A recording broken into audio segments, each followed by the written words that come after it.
Dinalhan na naman kami ng mga kuting. Actually guys, mama din yan ng mga pusa namin ngayon. Pangatlong beses na niya magdala ng kuting dito. Yung first batch, 4 sila. Tapos yung 3 inampon namin. Then yung pangalawang batch naman, 5 sila. Yung 3 na paampon namin. Yung 2 hindi na ampon.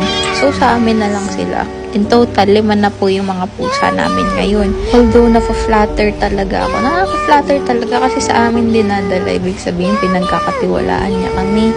Pero wala na po kaming kakayahan magdagdag pa ng pusa. Sa totoo lang po, napakahirap po magkaroon ng pet. Ito po ay malaking responsibilidad. Dahil hindi po sapat na pagmamahal lang ang kayang ibigay. Dapat handa rin po tayo na tustusan sila sa kung ano man pong kapangangailangan nila. Kaya if may interested po mag-ampon, kindly send us a message lang po. Gustuhin man po namin na kupkupin sila. Alam ko po na may mapapasaya pa silang ibang pamilya, ibang bata, at ibang mga tao. For now, sa amin muna sila just to make sure na hindi po sila mapahamak and dumaki po sila ng maayos for their next family. Thank you and God bless everyone.